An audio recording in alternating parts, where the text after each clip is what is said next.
This is Rob Tebbutt for Boxing Social. Delighted to be joined by Eddie Hearn. We're here in Manchester at the Alexander Usyk-Tony Bellew final press conference. Nice to see you, Eddie. Nice to see you, Robert. Very, very excited, aren't you? I am. I'm a bit like, I felt like a bit of a fan up there because I was involved with Crawford against Ndongo, but not like I'm involved here. This is the first ever undisputed fight in British boxing history.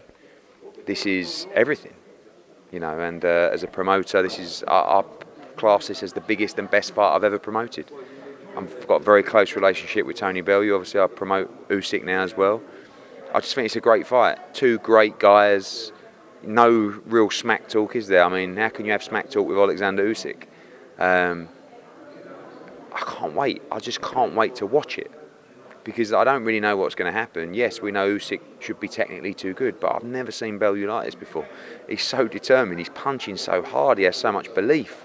But it's going to be very, very difficult. But as we know before, don't count out Tony Bellew. But just really excited for the event and just that moment where that undisputed fight happens in Britain.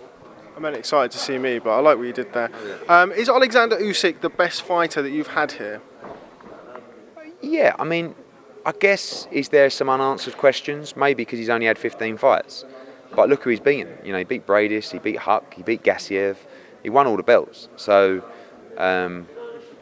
we don't know what the future holds for Alexander Usyk. He might get chinned on Saturday night. Or he might chin Tony Bellew and go on and become undisputed heavyweight world champion. He'll probably fight Joshua. I think whatever happens, you'll see Usyk in the heavyweight division after this fight, win, lose or draw. So I think in terms of talent, yeah, I would say he's the most talented fighter we've ever seen on these shores. But sometimes in a fight with 10-ounce gloves on, it doesn't always come down to talent, and that's what Tony will be relying on Saturday night. Now, it seems to me in boxing it's sort of a well-spoken phrase of once you start talking about retirement, you're already retired. Tony Bellew has reiterated throughout this he's retiring, win, lose or draw. Is that a dangerous mindset to go into when you're boxing somebody of the skill level of Usyk? No, I think it's the right mindset for Tony, not for everybody. But I think there's a little bit of self-trickery there in that he knows he's going to have to draw on reserves in this fight. He knows it's going to get horribly tough and just horrible. And I think some of the and I do think he'll retire after this fight, by the way, but I think some of the reasons he keeps saying that is that when it does get tough and when you do have to dig deep, you have the opportunity to say, this is the last time. So go to those places. And he'd always go to those places, but he might have to dig a little bit deeper in this fight. And I think the whole, this is my last time. He sent me a text on Wednesday, just finished my last ever boxing session. This is the last time I'm doing this. This is the last time I'm weighing in.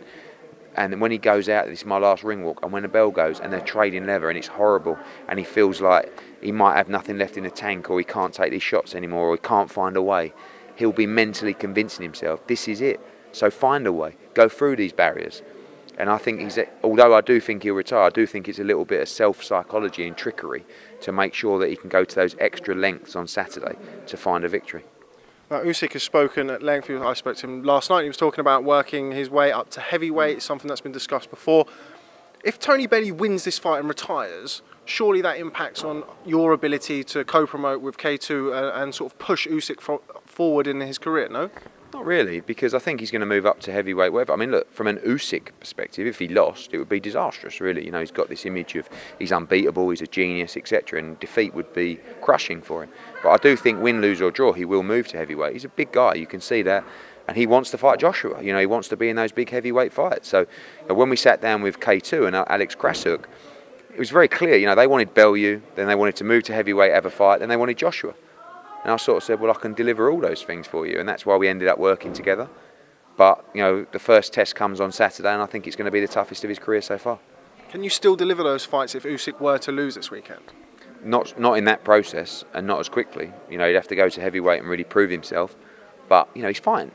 He's fighting in the biggest fight in the division. So it's not like if he lost, it would mean that he was necessarily, overhyped or finished. But, certainly a defeat would take away some of the mystique behind Alexander Usyk, and he's one of a kind. He's a genius, and he's a little bit quirky. But we're going to find out on Saturday night if he can really fight, if he can go to the trenches, because I think Bellew will take him there. Just want to bring up something that Johnny Nelson said, I'm not somebody who tends to bring my own opinion into interviews, but he said that he feels Tony Bellew is better than Usyk technically. I disagree with that. Do you? Yes, I do disagree with that. I think Tony Bellew is massively underrated technically, but I think Usyk is technically very, very good. I will say, in support of Johnny Nelson, there are a lot of people in boxing who I respect immensely. Carl Froch, Rob McCracken, who have seen Bellew up close for years and years, who say he's brilliant and technically brilliant as well, and I think he's getting better. So it'd be really interesting, but I think Usyk technically is very, very impressive. I think one thing's for sure, I think that Bellew hits harder than Usyk. I do think that. I think maybe he's got more heart than Usyk. Who knows, because we don't actually know about that one yet. I think there's going to be a lot of questions answered on Saturday. Is Tony Bellew a bigger underdog against Usyk than he was in either of the Haye fights? Probably in the first Haye fight, probably the same, I'd say. I mean, but the difference here, he's fighting a guy in his absolute prime, physical prime, mental prime. With Haye, he wasn't in his physical prime, and that showed in the fight. Still a massive win. I think the second Haye win is a lot more impressive because he was actually in there with, albeit, a guy who was coming back from an injury, but still 100% Haye at that time, and he demolished him, and he hurt Haye badly. That was the difference between the two fights. In the first Haye fight, he didn't really hurt Haye a lot. Second fight, he hurt him badly. I mean, he knocked him sideways. And I think the confidence he now has going into the Usyk fight is very impressive. No, he's boxed David Haye twice as a heavyweight, hasn't made cruiserweight or had to make weight for a couple of years. Do you think weight will have any significant factor at the weekend? No, I don't. I think it's been a help because I think he's been incredibly disciplined in this camp. He's a pound over or something like that. He hasn't really got to take weight off tomorrow. He used to make £175, So, yeah, very badly. But he still made it. So, I think actually it'll make him sharper. He'll obviously rehydrate, but he'll only rehydrate to put on 4 or 5 pounds. It's like, you'll see on the scales tomorrow, he looks really good. He's actually got a six-pack, which is incredible for Tony Bellew. So, he's ready. There's no excuses. He's in the shape of his life, the form of his life, mentally, the best position of his life, and he'll give it everything on Saturday night. Moving away from this weekend's fight, we've mentioned his name already in this interview. David Haye, I haven't seen you since Dillian Whyte versus Whyte-Chisora 2 was announced. Tell me a little bit about that process and how it's come to pass. You're now co-promoting, is it, with David Haye? Yeah. I mean, it's good to have him involved. I mean, he's a huge name. He knows how to push a fight. It's a bit weird, really. I mean, we were working on the fight. We weren't really making great progress. He's definitely helped, David, because he's sensible enough to sit down and go, guys, let's not mess this fight up. It's a massive fight. Everyone wants to see it. It's a great fight. Let's get it done. And he was helpful in the process. He's going to do everything. He's made it clear to me he wants Chisora to win the fight and fight Joshua. That's not part of the deal. That's not even in our plans. But that's the plan. So he's going to go away, get Chisora in the shape of his life to try and beat Dillian Whyte. And we want to see Dillian Whyte overcome that and move on and challenge for the world title. But it's going to be a great fight. So you say David Haye has kind of helped push negotiations along, or has kind of been a help to it. Would Dillian Whyte agree with that? I don't think it really matters to Dillian. I mean, he's the fighter. He's involved in the whole process of making a fight because he likes to be hands-on. But I can tell you, I made the fight, and he definitely helped because he helped us just get the ear of Chisora, and they don't like each other, and it's not like no one wants to give an inch, and Haye helped a little bit of give on both sides, and I don't think Dillian's particularly fond of David Haye, but who cares? Haye's involved in the promotion of the fight. He'll be pushing the fight. He'll make the fight bigger, and ultimately that's all we want. Does the winner of that fight jump to the head of the queue to fight Anthony Joshua in April? No, the plan is Wilder. It's the only fight we want next. But Dillian Whyte is the guy who will fight Joshua, but he must beat Chisora. If Chisora wins, does he fight Joshua? It's not really on the radar, but if he was to knock out Dillian Whyte, then everybody would probably call for that fight. So who knows? More importantly, let's see what happens on December 22nd for a great heavyweight fight between Dillian Whyte and Chisora. Now, so the winner of that fight on December the 22nd becomes a potential opponent for Anthony Joshua. You've said in the past that for a Wilder Joshua fight to happen, it would have to be made, or certainly discussions have to be made earlier. What's the difference between the two? Nothing. We'll have the winner. We'll have that fighter tied up. Is the difference. What I'm saying about December 1st is we need to start talking, because after December 1st, it's not going to happen in 2 or 3 days. It's going to take weeks, maybe months to make that fight. So that's why I want to start the conversations now. They're not really willing to do that. We've had a few, but nothing major. But with the Dillian Whyte fight, we'll probably have that fight wrapped up. So he comes out of the ring, it's done, it's signed. That's the difference. So we can't go into January not knowing our April opponent. So listen, maybe on December 1st, Wilder wins and then he comes on and we make the fight within a week. That's all we want. We want that undisputed fight. We're doing it here and we want to do as many as possible. I'm in LA in a couple of weeks. I'll put in a word with Shelley for you. Kell doesn't fall asleep in your interview. Why do you have to keep bringing that up? It's not very nice. Yeah, how interesting you are. Well, you've managed to stay awake. I know, but I'm a little bit younger. Just finally, Kell Brook, Michael Zarafa has been announced. Tell me a little bit about that fight. As I understand it, when Kell made his move to 154 pounds, he was kind of welcomed with open arms by the likes of Jarrett Hearn, Jamel Charlo. He's now fighting an eliminator for that title. Was there ever any possibility for him jumping sort of straight into the lines then, as it were? No, because Jarrett Hearn doesn't want to fight Kell Brook yet. He's coming back from injury. He's fighting Jason Wellborn, who is a British champion. Brilliant for Jason Wellborn. Kell is having his second fight since Errol Spence. He's done 2 rounds in a year and a half. Zarafa is a guy who's in the top 10 in the WBA. Kell is number 2. I looked at him. I think he comes to fight. Kell should win that fight comfortably. I watched the Quillen fight that Zarafa was in. I thought he gave a great account of himself. This is going to be like an elongated training camp for the Amir Khan fight. So, we'll see if he can beat Zarafa in style, stay in the gym, and ultimately move down to 147, hopefully, for a Khan fight if we get that over the line. It's been frustrating for Kell Brook. I was actually struck by this on the way here. I was at the Rabchenko press conference in March. I want to see if you can remember. So I asked you, Dominic Ingle and Kell Brook if all 3 of you regretted Kell Brook jumping up to face Gennady Golovkin. 2 of you said no, 1 of you said yes. Can you remember who said what? No. Can you remember what you said? I said no, I think. You did say no. Yeah. Kell said yes, I don't know, yeah. But the reason that fight was made is because of Kell Brook. Kell Brook has made a lot of mistakes outside of the ring. And with Kell, sometimes you never know when the last opportunity is coming. Because his, get the right word here, his discipline has never been great. Okay? So the reason that we took the Golovkin fight is because he won the world title against Porter. He went away and had the injury. He got hit, sliced with a machete across his leg. It's like disastrous. We lost all the big fights we could have had. He had to fight Jojo Dan.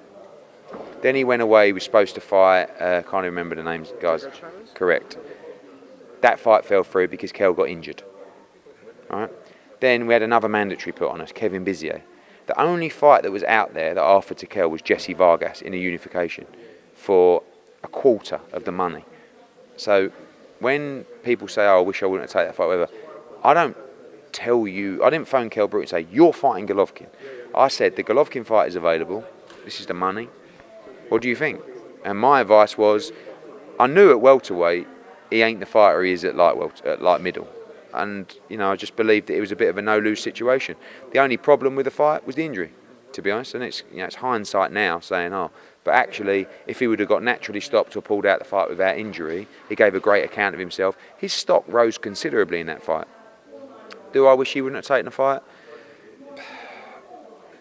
Kell Brook being Kell Brook, he should have taken the fight. But if he was more disciplined and if things had been different, no, he shouldn't have taken the fight. But unfortunately for Kell, things haven't worked out the way they should have done. He's still got time to make it count.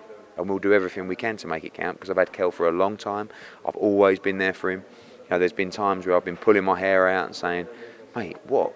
And he's made mistakes. He's been unlucky. But he's also made a lot of money. And now he's on the verge of hopefully having one of the biggest British fights in the history of the sport. So we'll see. What do you make of his split with Dominic Ingle? I don't really know a lot about it, to be honest with you. I mean, Dominic's very busy now. He's got a lot of fighters. He's been in Canada with Billy Joe and Jake Ball and Kid Galahad. And I think Kell just needed to get to it. So he basically wanted to start camp when Dom wasn't around or couldn't make it out to Forteventura. Kell's got to be at Sheffield. He's got to be away from Sheffield. And now he is, and he's training hard, and he's very motivated. And I'm looking forward to seeing him on December 8th. Where do we stand with the Khan fight? It seems like every time that we get close, something else pops up, rehydration clause. Really. I mean, we're closer than we've ever been. But ultimately, we've still got a long way to go. But I do think there's desire from both camps to make the fight. So we shall see. Just finally, because I know you're desperate to get away, we saw Callum Smith today presented with his Ring Magazine belt after winning the Ali Trophy. Some names were thrown out. One of them, Gennady Golovkin at Anfield next year. Realistic possibility? I mentioned it to Tom Loft. I love the fight. I mean, we're up for making that fight now. And, it's a chance for Gennady to move up to super middle, win a world title, win the Ring Magazine belt as well. But I don't know if it's on his agenda. I think Tom was, reasonably interested in that. I just think it's a great fight for Anfield, great fight for boxing. So we'll see what happens. Would that be a case of Golovkin having to lay his hat on DAZN? No, I mean, I would think DAZN would pay the most money for it. I don't think he would necessarily be bothered, where it landed. I mean, he gets a purse, he gets some upside or whatever the deal is, and I don't think he has to come out and say, I'm a DAZN fighter, but I think that fight would be on DAZN, yes. Sorry, I haven't mentioned Dave Allen, he won't forgive me. Dave Allen comes back Saturday. Papi Della pay-per-view. I don't know what he's going by these days. Tell me a little bit about Dave Allen. Seems his career's done another 180 since that Nick Webb knockout. I mean, look, it's great to see him out. Dave's always up and down. He phoned me last week, so I don't think I'll fight in Sheffield, in Manchester. I'm like, what are you talking about? Oh, haven't got an opponent yet, and I'm not feeling great. And I said, Dave, shut up. So he fights here, he'll fight on the Kell Brook card. He may even fight on December 22nd.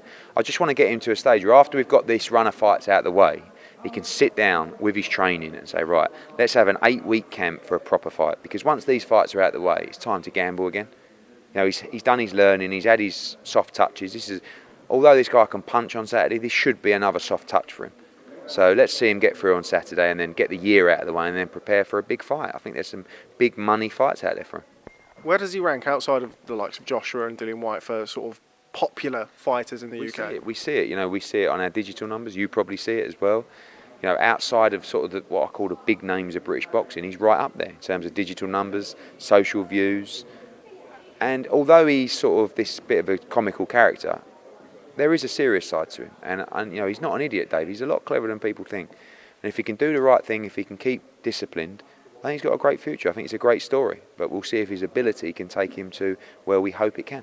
Okay, well, Eddie Hearn, as always, it's a pleasure catching up with you. Cheers, mate. Thanks very much for speaking to Boxing Social. Cheers, mate. Thank you.